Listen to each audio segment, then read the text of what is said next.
This is Business Plus and you're watching the Market Show. I'm your host Tariq Khan Javed. आज हम बात करेंगे budget and the IMF। नाजरीन, कल जो है दुनिया भर की मार्केट ने बेइंतहा मंदी देखी।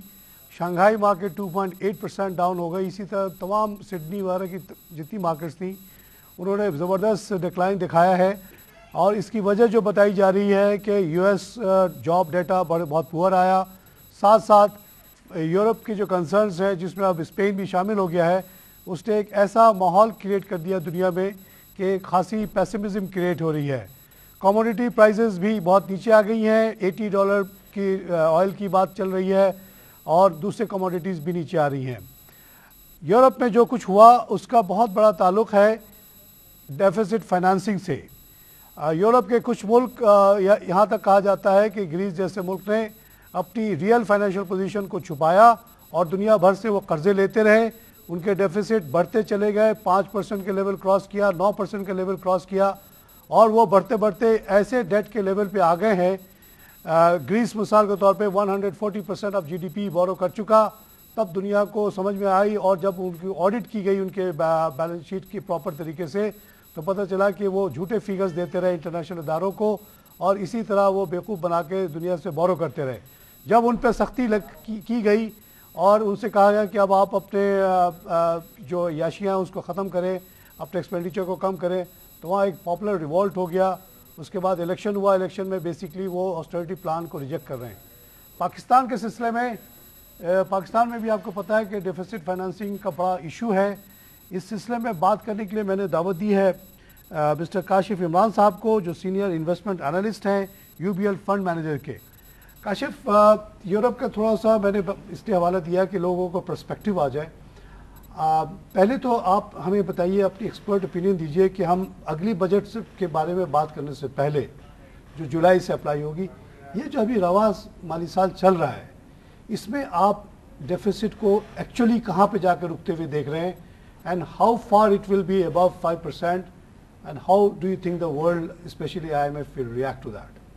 आप देखें, जो इनिशियली टारगेट था गवर्नमेंट का बजटेड वो 4% ऑफ GDP था फॉर दिस फिस्कल ईयर 12, लेकिन ओनली 4% जो इन्होंने फिक्स किया था। लेकिन फिर स्लिपेज, हमने 4.7 की बात की अगले साल की, फिर स्लिपेज के बाद इन्होंने इसको 4.7 कर दिया था for this fiscal year, next year की नहीं, फिस्कल ईयर दिस। उसके बाद अभी जो बजट आया है फॉर फिस्कल ईयर 13, उसके अंदर फिगर्स को 5.5% ऑफ GDP तक लेके चले गए। और अगर आप तो 4.7 है नहीं, अब ऑफिशियली भी 5.5 हो गया, बिकॉज ये जो बजट आया है इसके अंदर ये वाली फिगर भी रिवाइज कर दी है for fiscal year 12। For fiscal year 12 भी 5.5% कर दिया for fiscal year, for this fiscal, not for the next जो कि अब आने वाला साल है, जो जुलाई से शुरू होगा। हाँ, उसकी बात नहीं कर रहे हम, जून की बात, जून के एंड की बात कर रहे हैं। इसकी 5.5% कर दी है और अगर आप वन टाइम जो सब्सिडी है पावर वो एडजस्ट कर दे तो 7.3 तो गवर्नमेंट ने कोट कर दिया है in this budgetary 7.3 in this budgetary document. अब अगर हम इन रियलिटी देखें तो 9 मंथ्स के अंदर जो फिस्कल डेफिसिट है वो तकरीबन 4.3% ऑफ GDP है और अगर हम उसमें पावर सब्सिडी को मिला लेते हैं तो 6.1% ऑफ GDP तो डिस्क्लोज हो चुका है। इन द लास्ट क्वार्टर हमेशा फिस्कल साइड पे ज़्यादा प्रेशर रहता है और अगर ये क्लोजिंग जो है, जो लगता है कि विदाउट सब्सिडी एडजस्टमेंट 6.5 के अराउंड कहीं क्लोज होता हुआ नज़र आ रहा है और अगर पावर सब्सिडी को एडजस्ट कर दे तो 8% ऑफ GDP तक जा सकता है, जो कि 8% ऑफ GDP। इससे तो पूरी दुनिया में अलार्म बेल बज जाएंगे पाकिस्तान के खिलाफ और पाकिस्तान के लिए बोरो करना बड़ा मुश्किल हो जाएगा। ये वन टाइम एडजस्टमेंट है जो कि इस दफ़ा इनको शो करनी है। क्यों? और ये कहाँ से आई है ये एडजस्टमेंट? ये एडजस्टमेंट बेसिकली जो पावर लास्ट टाइम जो पावर सब्सिडीज दी हुई थी उसका जो TFC कन्वर्जन थी वो उसको एक दफ़ा TFC मैच्योर हो गए, अब उसको वन टाइम इनको एडजस्ट करना पड़ता है। तो वो चीज़ इस दफ़ा बजटरी डॉक्यूमेंट यानी कि आपके फिस्कल साइड पे नज़र आएगी और ये बेसिकली यही है कि ये पिछले साल का है तो वो ये कह रहे थे इस साल डिस्क्लोज़ नहीं होना चाहिए, लेकिन एक दफ़ा ये डिस्क्लोज़ करना ही पड़ता है, चाहे आपकी वो लैग से पिछले साल की चीज़ आ रही हो या इस साल की आ रही हो, तो ये डॉक्यूमेंट करना ज़रूरी होता है। तो अगर ये डॉक्यूमेंट कर देते तो फिर फिस्कल साइड जो है काफ़ी अलार्मिंग हो अच्छा, जाती है। जो अप्रैल तक की मैंने फिगर देखी थी डेट टैक्स कलेक्शन की 1.4 बिलियन हुआ था और अप्रैल में कलेक्शन हुआ था 155 और हमारा टारगेट था 1.952 का। जी, मई में क्या हुआ और जून में आप क्या समझते हो, क्या ये 500 बिलियन कवर हो जाएगा या वो भी ऐड अप होगा फर्दर आपके डेफिसिट में? अभी जो फिगर्स आई हैं वो मई की, वो 1650 के करीब हम पहुंच चुके हैं। 1.650 1.65 हम पहुंच चुके हैं ट्रिलियन पहुंच चुके हैं और अभी तकरीबन जो शॉर्टफॉल है वो 300 बिलियन का है जून के लिए। जून के लिए। अब जून में नॉर्मली ये होता है कि टैक्स कलेक्शन ज़्यादा होती है नॉर्मल जो वो आपके मंथ्स होते हैं उसके मुकाबले में। जिस तरह मई में 188 बिलियन कलेक्ट हुआ है तो जून में लाइकली ये है कि आप 230 बिलियन तक कलेक्ट कर सकते हैं। तो मुझे ये लगता है कि 50 से 70 बिलियन का जो है शॉर्टफॉल वो हम विटनेस कर सकते हैं। उससे फिर उसको ऐड करने के बाद कितने पे चले जाएंगे हम deficit? अगर उसको ऐड कर देते हैं तो हमारा जो फिस्कल डेफिसिट है वो तकरीबन जो मैंने आपको बताया 6.5% ऑफ जीडीपी के करीब हम क्लोज करते हुए जाएंगे और टीएफसी को ऐड कर ले तो 8% पे चले 8% जाएंगे। के करीब हम चले अच्छा, तो ये 8% और अगर ये जो एक्सपेक्टेशन थी कि प्रोविंसेस से कुछ सरप्लसेस आएंगे। सरप्लसेस तो मुश्किल ही लगते हैं वैसे। ये जो फिगर ऐड थी इसमें सरप्लसेस की भी फिगर थी लेकिन ये कि स्लिपेज अगर आप 4.7% जो थी अभी जो डिस्क्लोज किया है उसमें कोई प्रोविंशियल सरप्लसेस का जिक्र नहीं किया है। अच्छा, सिर्फ एक टोटल फिगर बताइए। तो अगले साल 80 क्यों उन्होंने फिर से डाल दिया उसके ऊपर? नेक्स्ट जब पता है कि होता है नहीं तो फिर उसको डालते क्यों है? नेक्स्ट ईयर ये बेसिकली इनका फिस्कल साइड को एक तरह से हम हाइड आउट ही कर रहे होते हैं, जो रियलिटी से दूर चीज़ें होती हैं उसको दिखा रहे होते हैं। अगर नेक्स्ट ईयर जो हमने फिस्कल डेफिसिट इन्होंने जो कोट किया है वो 5% ऑफ जीडीपी है और अगर उसको यानी कि 1.150 ट्रिलियन के करीब बनता है, उसको अगर हम 80 बिलियन सरप्लसेस लगा लें तो ये 1035 की फिगर आ जाती है और इसमें फिर जो है तकरीबन हम 4.7% ऑफ जीडीपी अभी जो हमने ऑफिशियली डिक्लेयर किया है, जो हमने आईएमएफ को और दुनिया को बताया 4.7 ही बताया है, जिसमें ये 80 बिलियन आप कह रहे हैं ऐड करने के बाद, है ना? और हमें ये पता है कि 80 बिलियन आएगा नहीं। बिल्कुल। और जैसा कि इस साल का आप कह रहे हैं कि नहीं आया और फिर अगले साल स्लिप जो हमने रेवेन्यू टारगेट रखा वो भी स्लिप हो सकता है। तो एक्चुअली होते होते हो सकता है कि कहीं ज़्यादा फिर जैसे इस दफ़ा हुआ है हम 8% पे पहुँच गए। कोई और टीएफसीज वगैरह अगर ड्यू हैं, जो हमने इससे पहले सर्कुलर डेट के लिए कुछ टीएफसीज इशू किए थे, वो अगर ड्यू हो गए और उनको डिस्क्लोज करना पड़ गया तो वो भी ऐड अप हो जाएंगे। नेक्स्ट कोई इस तरह का टीएफसी एडजस्टमेंट तो नज़र नहीं आती, लेकिन ये कि फिस्कल स्लिपेज काफ़ी नज़र आती है। उसकी रीज़न ये है कि जो टैक्स रेवेन्यू कलेक्शन का टारगेट है वो 2381 ट्रिलियन का रखा है, 2.381 ट्रिलियन, जो कि काफ़ी एम्बिशियस टारगेट है अगर नॉर्मल टैक्स रेवेन्यू कलेक्शंस को देखा जाए। और इसको अचीव करना एक काफ़ी सिग्निफिकेंट एफर्ट्स चाहिए होंगी इस टारगेट को अचीव करने के लिए। तो मुझे तो ये लगता है कि ये जो टारगेट रेवेन्यू टैक्स कलेक्शन का टारगेट है, अगर हम इतना एम्बिशियस रख रहे हैं तो हमारी जो है डेफिसिट काफ़ी हो सकती है। बिकॉज अगर 2.381 का मिलियन का मतलब ये है कि एफबीआर को तो बहुत ज़्यादा एफिशिएंट होना पड़ेगा और काफ़ी कुछ करना पड़ेगा to collect the revenue collections. तो ये एक थोड़ा सा जो है आईएमएफ का ये ग्रीस का इशू आपके सामने मौजूद है कि दुनिया के साथ लोगों ने बुक में प्ले किया और बड़ी कामयाबी से प्ले किया। और आईएमएफ जैसे इदारे को, यूरोपियन सेंट्रल बैंक जैसे इदारे को अगर एक मुल्क गलत स्टेटमेंट दे के अपने आप को बोरोइंग कर सकता है, तो अब तो दुनिया बहुत ज़्यादा केयरफुली देख रही इन चीज़ों को। अब ये आईएमएफ वगैरह इसको बहुत केयरफुली देखेंगे कि वाकई 4.7 रियलिस्टिक है या नहीं।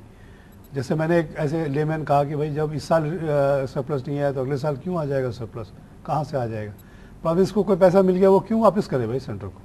वो कहेगी खर्च कर दो, कहीं ना कहीं लगा दो, एक एक्स्ट्रा रोड बना दो, एक स्कूल खोल दो, कुछ भी कर लो। तो ये तो बिल्कुल ही खाम ख्याली है।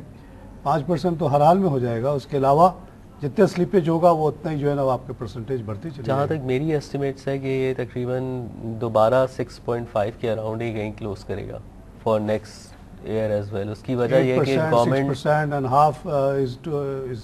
उसकी वजह ये है कि गवर्नमेंट बोरिंग जो है वो दोबारा कम नहीं होने वाली है। गवर्नमेंट बोरिंग जो है वो ज़्यादा रहेगी और स्पेशली गवर्नमेंट बोरिंग के लिए सेंट्रल बैंक से बोरिंग नहीं होगी, कमर्शियल बैंक बोरिंग ज़्यादा होगी। तो उस सूरत में ये नज़र यही आता है कि जो स्लिपेज है, बिकॉज आपको कहीं से फंड्स जो है वो करने इनफ्लोज आपके आने वाले नज़र नहीं आते। कोई जो 3G लाइसेंसेस के पैसे लगाए हुए हैं इन्होंने और इस तरह की जो चीज़ें ऐड अप की हुई हैं, कोalition सपोर्ट फंड के पैसे लगाए हुए वो अभी लगाए हैं इन्होंने इस बजट में। अगर वो मटीरियलाइज होना जो है थोड़ा सा डिफ़िकल्ट नज़र आता है। अगर वो चीज़ नहीं होती तो फिस्कल स्लिपेज जो है वो और ज़्यादा बढ़ सकती है। उन्होंने कितना लगाया उन्होंने CFS के मद में, क्या एक्सपेक्टेशन है उसकी? CFS के मद में 1.2 ट्रिलियन लगाया इन्होंने। अच्छा जी, और जो तकरीबन नॉन टैक्स रेवेन्यू के अंदर ये ऐड हो जाता है। और इसी तरह 3G लाइसेंस के पैसे लगाए हुए। कितना? 3G लाइसेंस के तकरीबन बिलियन के करीब आप ऐड अप कर लें तो इस तरह की जो चीज़ें हैं वो फिर आगे जाके शॉर्टफॉल का सबब बनती हैं, क्योंकि नॉन टैक्स रेवेन्यूज़ में ज़्यादातर ये चीज़ें आती हैं। और ये कि आपके इन्होंने नॉन टैक्स रेवेन्यूज़ का जो टारगेट रखा है वो 730 बिलियन रखा है, जो कि काफ़ी एम्बिशियस है। और जो टैक्स रेवेन्यूज़ हैं वो तकरीबन 2.5 ट्रिलियन के करीब रखे हैं। अगर आप ओवरऑल ग्रॉस रेवेन्यू देखें तो 3.2 ट्रिलियन का ग्रॉस रेवेन्यू है, जिसमें से नेट रेवेन्यू जो है वो 1.7 ट्रिलियन के इन्होंने रखा है, और जो कि फेडरल साइड का है। और अच्छा, ये 3.2 जो आप कह रहे हैं ये टोटल की बात है? 3.2 ट्रिलियन टोटल की ग्रॉस बात जो है। अब उसमें से आपके नॉन टैक्स रेवेन्यू 730 ट्रिलियन आ गए तो बाकी आपके जो है वो टैक्स रेवेन्यूज़ बन जाते हैं। उसमें से FBR का जो टारगेट है वो 2.381 ट्रिलियन का रखा अच्छा, ये 750 में आपने बताया कि coalition support fund is how much? 1.2 trillion 1.2 billion dollars. अच्छा, डॉलर्स तो कन्वर्ट हो गए उसको, कन्वर्ट हो गया उसमें आ गए। 100 बिलियन। हो सकता है कि CFS आ भी जाए, क्योंकि अब नाटो के खुलने की बातें हो रही है। $2,000 पे कोई डील लगता है हो जाएगी। हमने 5,000 मांगा, वो 2,500 दे रहे थे। जी। अब समवेयर अराउंड 1800 टू 2000 की बात चल रही है। अभी इस पे एक न्यूज़ थी भी कि शायद 75% के करीब जो है वो डिसबर्स हो जाएगा, जो भी ओवरऑल CFS की अमाउंट बनती है उसमें से 75%। CFS तो तकरीबन 3 बिलियन जो है डॉलर्स जी एग्रीड है। जी हमने हमारे हिसाब से $3.5 बिलियन है। जी वो शायद 2.5 बिलियन पहले कर रहे थे, लेकिन जो नेगोशिएशंस हुई हैं ऑलमोस्ट 2.9 बिलियन पे एग्रीमेंट सॉर्ट ऑफ हो गया है। जी तो अब वो है कि कब देंगे उस वक्त देंगे जब वो अभी जो हमसे उनकी टेंशन चल रही है वो ख़त्म हो। बिल्कुल। और उस पर अच्छी खबर आज जो आई है वो ये है कि अब 1800 से लेके $2,000 तक की बात हो रही है, विच इज़ स्टैंडर्ड रेट जी for each kilometre of road used by in international fleet. जी 1500, 1600, 1700, 1800 बनता है यहाँ से काबुल। तो उस पॉइंट ऑफ व्यू से वो फार्मूला यूज़ हो रहा है, तो उस पर अमेरिका को एग्री करना पड़ेगा, जी बिकॉज दैट्स इंटरनेशनल स्टैंडर्ड। जी ये $250 तो कोई स्टैंडर्ड ही नहीं था, वो तो हम दोस्ती यारी में कर रहे थे। तो वो अगर आ जाता है तो दैट विल हेल्प। मगर अगर हालात अभी जैसे हैं, कन्फ्रंटेशन हमारी चलती रहे या और बढ़ जाए तो फिर प्रॉब्लम आ सकती है। जी। अच्छा, ये जो ग्लोबल मार्केट्स गिर रही हैं उसको आप कैसे देखते हैं? Is it the fall back of the European situation और एंड यूएस डाटा, या कुछ और फैक्टर्स भी हैं? मुझे जो लगता है ये जो ग्रीस क्राइसिस है बेसिकली ये एक ट्रबल मेकिंग है। दूसरा ये कि जो स्पेन के हालात जो ख़राब हो रहे हैं ये एक चीज़ और इसको एड अप कर रही है। इसकी वजह से यूरोपियन साइड जो है वो काफ़ी वीक है, तो ओवरऑल उसका इम्पैक्ट जो है वो सारी जगह पे नज़र आ रहे हैं। क्योंकि अब इतनी इंटीग्रेटेड मार्केट्स हैं। बिल्कुल। अब मिसाल का सिंगापुर की मार्केट, सिंगापुर क्या है, एक छोटा सा एक्सपोर्टिंग कंट्री है। अगर एक्सपोर्टिंग मार्केट स्लो डाउन कर रही है तो Singapore can not remain isolated, बिल्कुल। उसकी मार्केट तो गिरनी है। Same is applied to Pakistan. हमारा अच्छा खासा एक्सपोर्ट है टेक्सटाइल का और चीज़ों का यूरोप को या अमेरिका को। अगर वहाँ की इकॉनमी स्लो डाउन करी तो हमारे बिजनेसेस भी तो एक्सपोर्ट रिलेटेड बिजनेसेस सफ़र करेंगे, और उसका इम्पैक्ट तो हमारे स्टॉक मार्केट पे भी आएगा, आ रहा है already. We can not remain isolated. तो ये देखिए कि एक मुल्क की इनडिसिप्लिन के वजह से या दो मुल्क के इनडिसिप्लिन की वजह से पूरे दुनिया में क्राइसिस आ गया। Even euro has is shaking, कि अब यूरो टूटने की भी बातें चल पड़ी हैं, विच इज़ वेरी अनफॉर्चुनेट। इसको कैसे हैंडल किया जाएगा, आई डोंट नो। अच्छा चले, कमिंग बैक टू बजट, बात यही हो रही है कि IMF remains a factor in our economy in the sense के बजट बनाने में आपको एक कंस्ट्रेंट तो रहता है उसकी वजह से कि आप जो चाहे वो नहीं कर सकते। पिछले साल का भी बजट हमने देखा कि 2.7 ट्रिलियन पे रोक दिया गया बिकॉज ऑफ IMF कंस्ट्रेंट। इस दफ़ा 2.9 पे रोका गया। एक्चुअली में वो ज़्यादा हो जाएगा डेफिसिट वगैरह, लेकिन अगर IMF ना होता तो पता नहीं हम लोग कहाँ पे होते इस वक्त। बिल्कुल, अगर आप देखें, इंटरेस्टिंग बात ये थी कि बजट के अंदर दोबारा सब्सिडीज़ की जो फिगर है वो 208 बिलियन एलोकेट की है, जबकि इन रियलिटी हम 450 बिलियन तो सिर्फ पावर रिलेटेड सब्सिडी दे चुके हैं इन दिस फिस्कल ईयर। 450 और रखा है 280, और जो ओवरऑल सब्सिडी रखी है वो 208 बिलियन रखी है। 208 जी हाँ, जिसके अंदर से पावर रिलेटेड सब्सिडी 180 बिलियन है और बाकी दूसरी सब्सिडीज़ हैं। तो ये बहुत ही अनरियलिस्टिक फिगर है। ये यहाँ से हमें साफ लगता है कि ये जो फिगर है कम से कम 200 से 250 बिलियन के करीब जो है यहाँ पर हम स्लिपेज देखेंगे, जो कि हमारे फिस्कल साइड पे जाके ऐड ऑन होगी, बिकॉज ये सब्सिडीज़ जो हैं ये आपके करंट एक्सपेंडिचर का पार्ट बनती है और ये करंट एक्सपेंडिचर में रिफ्लेक्ट होगी। तो एक शॉर्टफॉल तो 250 बिलियन का हमें यहीं से नज़र आ रहा है, जो कि 80 बिलियन का वो लगा ले प्रोविंशियल सरप्लस। उसकी वजह यह है कि पावर के अंदर हमारे जो थेफ्ट है या लाइन लॉसेस हैं वो ख़त्म होते हुए नज़र नहीं आ रहे, उसका कोई सलूशन है नहीं। वहाँ से स्लिपेज आएगी और वो स्लिपेज जो है फिर हमें 250 बिलियन के करीब जो है यहाँ पर रिफ्लेक्ट होगी और वो फिर हम सब्सिडीज़ में देखेंगे। तो सब्सिडी यहाँ पे हमें लेना पड़ेगा एक ब्रेक। नाज़रीन, हम लेते हैं एक छोटा सा ब्रेक के बाद वापस।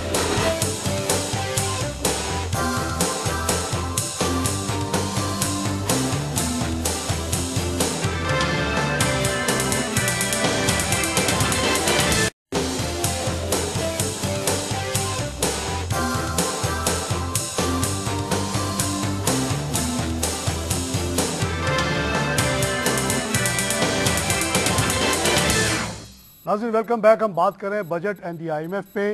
हमारे साथ काशिफ इमरान साहब मौजूद हैं, UBL फंड मैनेजर्स के। बात ये हो रही है कि हम मुख्तलिफ टारगेट्स रखते हैं अपने आइंदा बजट के लिए, और वो टारगेट्स होते हैं to please the international community, specially IMF, कि जी हमने बड़ा डिसिप्लिन कर लिया है, हम इससे ज़्यादा नहीं जाएंगे, लेकिन एक्चुअली जो है वो हम करते कुछ और हैं। काशिफ ने अभी जो हमें कैलकुलेशन करके बताया है उसके मुताबिक ये जो अभी माली साल चल रहा है जून तक चलेगा, उसमें जो टारगेट था 4.7 से या 5 का, उसको हम तोड़ के 8 के ऊपर चले गए हैं, 8 के ऊपर पहुंच रहे हैं। और जो जून के जो कलेक्शन फिगर है वो अगर स्लिपेज मज़ीद होती है तो उसमें और इजाफा हो सकता है। अगले साल के लिए हमने to please the international community 4.7 का टारगेट रखा है, जिस पे उन्होंने काशिफ ने बताया कि भाई उसमें जो सब्सिडी की फिगर दी गई है वो सिर्फ 208 बिलियन है, जबकि 400 प्लस तो हम ऑलरेडी इस साल दे चुके हैं। तो और ये इलेक्ट्रिसिटी के मसले अपनी जगह पे खड़े हैं, कुंडा सिस्टम, उनके लॉसेस, तो वो कवर करने के लिए तो सब्सिडी बहुत ज़्यादा देने की पड़ेगी। इसका मतलब ये है कि एक्चुअल जो डेफिसिट अगले साल होने वाला है फिर बहुत ज़्यादा होने वाला है। और प्रॉब्लम ये आ गई है कि हमारे हालात कैश के ऐसे पहुँच चुके हैं कि हमें फिर से IMF के पास जाना पड़ेगा। अगर IMF के पास जाना ना होता तो चलो हम अपने डिसिप्लिन के साथ चलते रहते, लेकिन ये एक अजीब सिचुएशन पैदा हो गई है कि हम डिसिप्लिन नहीं ला पाए और IMF के पास जाना पड़ेगा। IMF फिर इंसिस्ट करेगा डिसिप्लिन पे। IMF पहले ही तकलीफ में आ चुका है ग्रीस की वजह से, बिकॉज उसकी रेपुटेशन बहुत ख़राब हुई वहाँ। वो जो गलत फिगर्स देते थे उसको डिटेक्ट नहीं कर पाए। पाकिस्तान के केस में 2008 में जब हम IMF पे गए और जो कंडीशंस तय हुए वो 2008 से लेके 11 तक उस पर अमल नहीं हुआ और उसको वो कंट्रोल नहीं कर पाए, उससे उनकी बड़ी इंटरनेशनल क्रेडिबिलिटी सफ़र की है। अब जब नेक्स्ट टाइम हम जाएंगे तो क्या होगा काशिफ? अब जो अगर इन हालात में कि जो पहले भी उनके हमने भी धोखा दिया, उनको ग्रीस ने भी धोखा दिया, अब अगर वो हमसे इंगेज होंगे तो अब उनका एटीट्यूड कैसा होगा एज ए प्रोफेशनल बैंकर?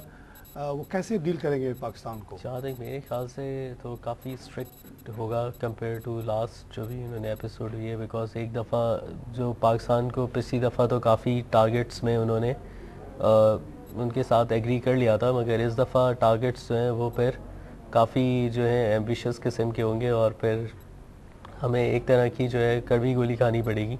अच्छा। अगर जैसे ग्रीस को खानी पड़ रही है। बिल्कुल, क्योंकि इतना इजी नहीं होगा अगर आप सेकेंड टाइम जा रहे हैं और उसके बाद फिर चीज़ें होंगी, तो फिर हमें काफ़ी रिफॉर्म्स की तरफ जाना पड़ेगा और बहुत सारी चीज़ें जो ऐसी हैं करनी पड़ेंगी जो हम नहीं करना चाहते।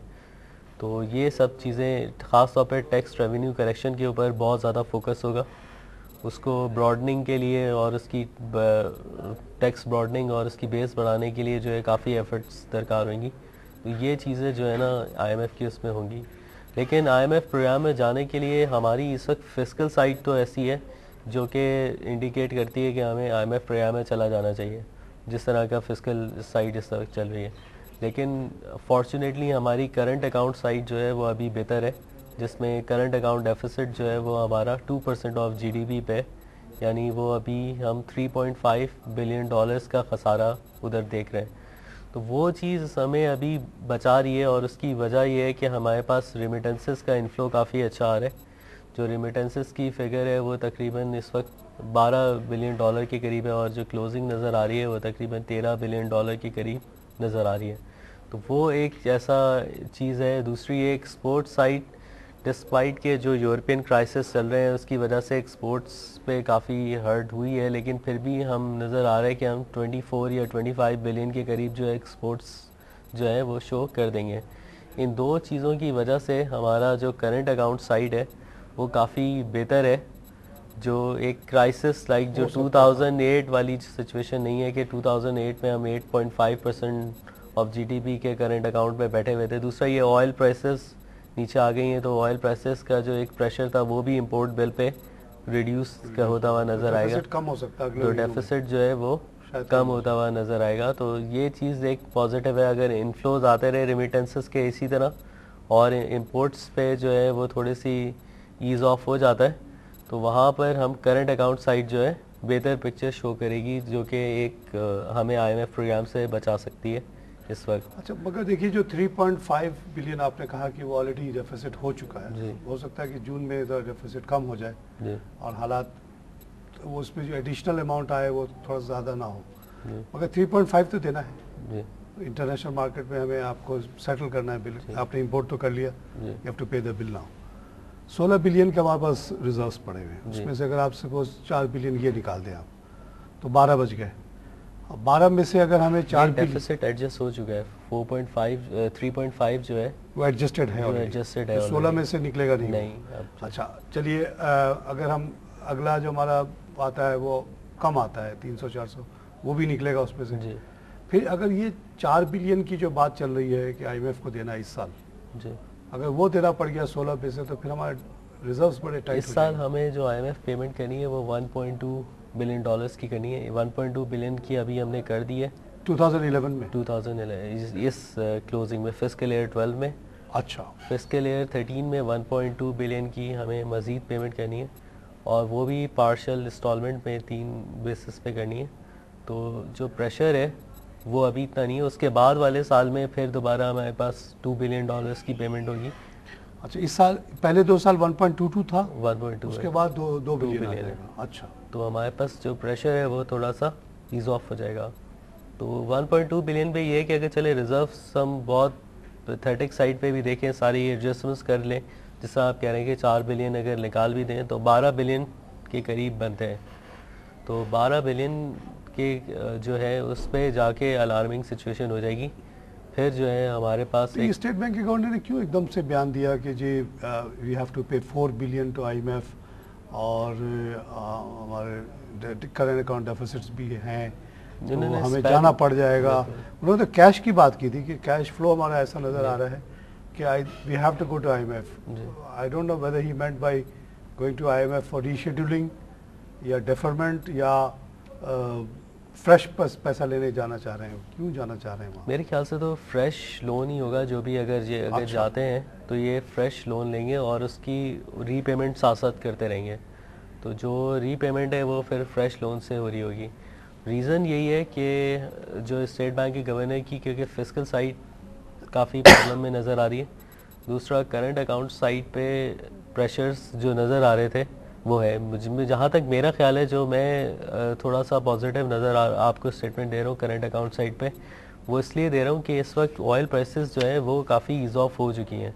तो वो एक एलिमेंट है जो कि आपको इंपोर्ट बिल पे सेव करेगा तकरीबन 500 मिलियन के करीब और 1 बिलियन के करीब, क्योंकि वो वहाँ से $80 की आपको- बात चल रही है, इतना नीचे आ चुका है। तो ऑयल प्राइसेस जो है मुझे नहीं लगता कि शॉर्ट टर्म में कोई बहुत स्पाइक नज़र आ रहा हो या कोई बहुत ऊपर चली जाएंगी, तो वहाँ से हमें थोड़ा सा import side, import bill pay सही कह रहा है कुछ आपने, ऑयल ने चीज़- थोड़ा सा हमें रिस्पाइट दे दिया जी जो अदरवाइज बहुत ही हमारी बिल्कुल। टाइट पोजीशन हो जाती। बिल्कुल।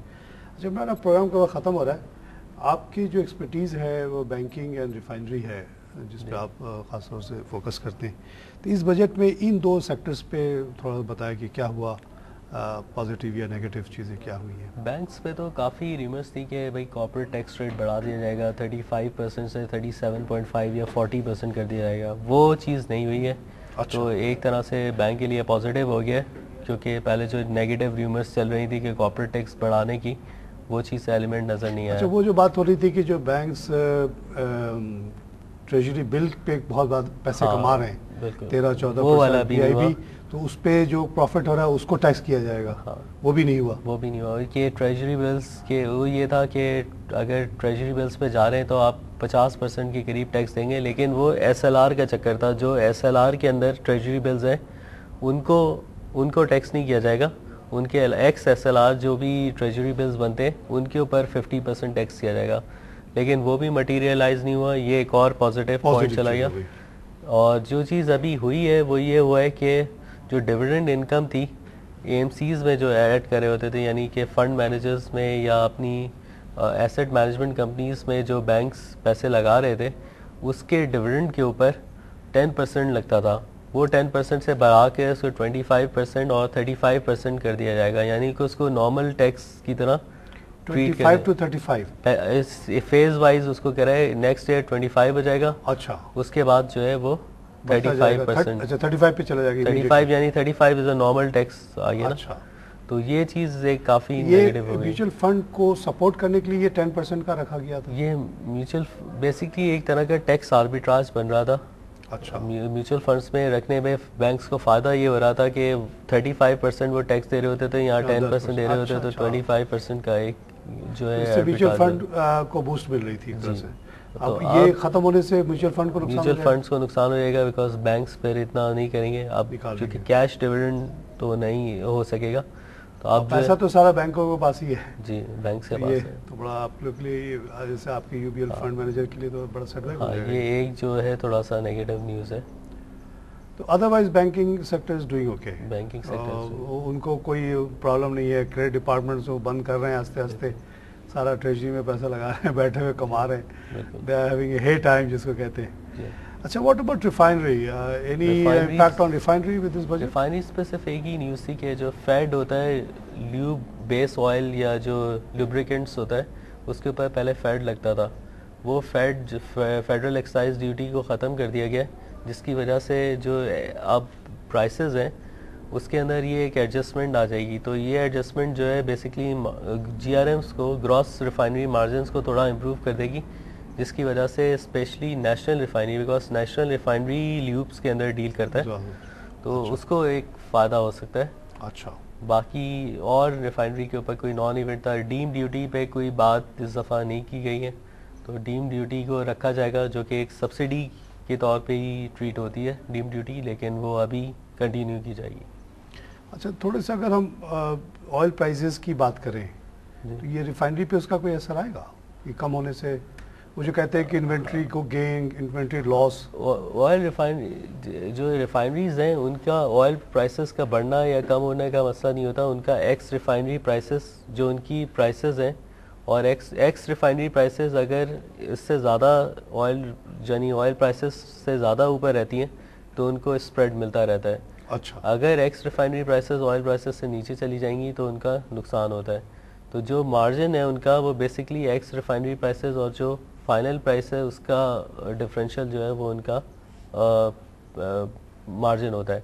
अगर वो चीज़ स्प्रेड बढ़ता रहता है, चाहे प्राइसेस गिरती हैं या बढ़ती हैं, तो उनको फ़ायदा होता है। तो इस सूरत में ये है कि नॉर्मली ये होता है कि जब प्राइसेस नीचे आ रही होती हैं तो रिफाइनरीज के लिए जीआरएम्स पे प्रेशर आता है। अच्छा, ठीक, अच्छा, बढ़ रही होती है तो उनको फायदे हो रहे हैं, फ़ायदे हो रहे होते हैं। क्योंकि उन्होंने जो लिया होगा तेल $105 उसमें में, नॉर्मली अब ये होता है 80 पे आ कि गया। मार्जिन्स बढ़ जाते हैं। अच्छा GRMs जो है वो इम्प्रूव हो जाते हैं।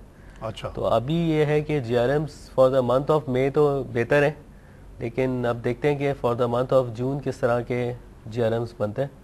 अगर यहाँ पर क्योंकि ऑयल प्राइसेस जबकि नीचे थी, लेकिन ज़्यादातर फॉर्चुनेटली ये हुआ क्योंकि एक्स रिफाइनरी प्राइसेस जो थी वो इतनी ज़्यादा नीचे नहीं आई, जिस वजह से क्या हुआ कि उनके GRMs बेहतर रह गए थे। अब इस मंथ में देखना है कि इनके एक्स रिफाइनरी प्राइसेस अगर नीचे आ जाती हैं तो फिर GRMs पे प्रॉब्लम आ सकती है। NRL के अभी जो एक्स रिफाइनरी प्राइस है पेट्रोल के जो आम इस्तेमाल होता है मोटरसाइकिल में, गाड़ी में, वो क्या है आपको पता है? NRL की डिफरेंट सेगमेंट्स के ऊपर है। अगर आप तकरीबन डीजल के ऊपर PDL हटा दें, हाँ पेट्रोलियम बिल्कुल, लेवी। एक्स रिफाइनरी प्राइस में पूछ रहा हूँ आपसे। हाँ, मैंने आखिरी देखा था 58 रुपीज़ फॉर किसकी? For the month of motor spirit motor MS, spread 58 rupees ex refinery price जी for the month of April थी या क्या थी? जी। ये सवाल अक्सर लोग मुझसे हम लोगों से करते हैं कि ये जब एक्स रिफाइनरी प्राइस 58 है तो 103 पे क्यों बिकता है? तो उसमें वो पेट्रोलियम डेवलपमेंट लेवी एंड जो margins of wholesalers and retailers आ जाता है। बहरहाल एक अलग डिफेक्ट हो गया। बहुत शुक्रिया आपके, बहुत मैंने कुछ सीखा आज आपसे डेफिसिट के बारे में भी और IMF के बारे में भी और ये दो सेक्टर्स के बारे में। नाज़रीन, बजट एंड दी IMF पे ये डिस्कशन आपने सुनी। इसमें हमने ये बताने की कोशिश की है कि IMF को कुछ मुल्कों ने काफ़ी धोखा दिया है। IMF काफ़ी शर्मिंदगी की पोजीशन में इस वक्त खड़ी है, क्योंकि ग्रीस में उन्होंने फिगर्स को फज करके बड़े सक्सेसफुली काफ़ी साल तक उनको वो गलत फिगर दे के वो चलते रहे। पाकिस्तान के केस में जब 2008 में हम गए तो हमने अपनी तरफ से एक ऑस्टेरिटी प्लान दिया, जिसके मुताबिक हमें सिविलियन एक्सपेंडिचर 25% कट करना था, डिफेंस एक्सपेंडिचर 15% कट करना था, हमें बहुत सारे नए टैक्सेस लगाकर अपने बजट को बैलेंस करना था। उस ज़माने में 700 बिलियन की स्टेट बैंक से बोरोइंग थी। उसके लिए हमने उनको प्लेज किया कि जी ये ज़ीरो हो जाएगा देखते देखते एक साल के अंदर, और वो हुआ भी। 350 बिलियन पे आ गए थे हम लोग मार्च 2009 में। लेकिन उसके बाद कुछ अजीब स्टोरी हुई जो कि very unprecedented in the history of banking. मैं बैंक कर रहा हूँ 25 साल, अगर मेरे कस्टमर के साथ ऐसा मेरे अंडर में ये चीज़ होती तो मैं फ़ौरन रिज़ाइन कर जाता अपने पोजीशन से। कि हमारी बोरोइंग जो थी मार्च 2009 में 350 से बढ़ते बढ़ते दिसंबर 2010 तक 1500 बिलियन पे चली गई, जब शाहिद कारदार साहब ने गवर्नर होते हुए ये शोर मचाया कि जी गवर्नमेंट मजबूर कर रही है उनको नोट छापने पे। और इसी दौरान आपने देखा कि IMF हमसे खामोशी से रूट के चला गया। 13 बिलियन के बजाय 8 बिलियन देने के बाद उसने हाथ रोक लिया। अब फिर से बात हो रही है कि जी हमें वापस जाना पड़ेगा, क्योंकि हमारे कैश की पोजीशन बड़ी ख़राब है, रीपेमेंट करना हमारा मसला हो रहा है। तो इस वजह से IMF का रिंग हमसे ख़त्म तो नहीं हुआ, जब तक हम उनको रीपे नहीं करते रिश्ता तो बाकी है। हमें बजट को ऐसा दिखाना पड़ता है कि जी हम 5% से नीचे डेफिसिट में हैं। लेकिन जैसे इमरान ने बताया कि इस साल का एक्चुअल डेफिसिट 8 है, अगले साल का भी 4.7 तो हो ही नहीं सकता, क्योंकि हम जो अगर सिर्फ सब्सिडी की बात कर ले तो उसी में 200 का फ़र्क है, और चीज़ों का भी फ़र्क होगा, फिर से हम 8% वाले पे जाएंगे। सवाल ये हो रहा है कि IMF के अंदर रहते हुए तो हमारे इनडिसिप्लिन का ये हाल है। अगर IMF में ना होते तो पता नहीं और क्या हम करते। आखिर में मैंने इमरान से बजट के हवाले से उनके एक्सपर्टीज़ को मद्देनज़र रखते हुए बैंकिंग पे बात की, और उन्होंने बैंक्स को बताया कि जो टैक्सेस लगने के ख़तरे थे वो नहीं लगे। तो ओवरऑल बैंक के लिए बजट काफ़ी फ्रेंडली रहा, सिवाय ये कि जो म्यूचुअल फंड में वो पैसे रखते थे उस पर वो सिर्फ 10% उनको टैक्स देना पड़ता था, वो बढ़ के 25 और बाद में 35 हो जाएगा, which is negative for the bank and more negative for the mutual fund industry. Refinery की जो बात की हमने तो उस पर उन्होंने कहा कि जो FED था ल्यू पे वो ख़त्म हो रहा है, विच विल हेल्प रिफाइनरीज। नाज़रीन, हमारे प्रोग्राम पे फीडबैक देने के लिए हमारा एड्रेस नोट कर लें, feedback@business+tv.pk। आप प्लीज़ हमें अपने फीडबैक दें ताकि हम अपने प्रोग्राम आपके ख्वाहिश के मुताबिक मुरतब करें। I hope you like this programme today. इसी के साथ मैं आज के प्रोग्राम ख़त्म करता हूँ। खुदा।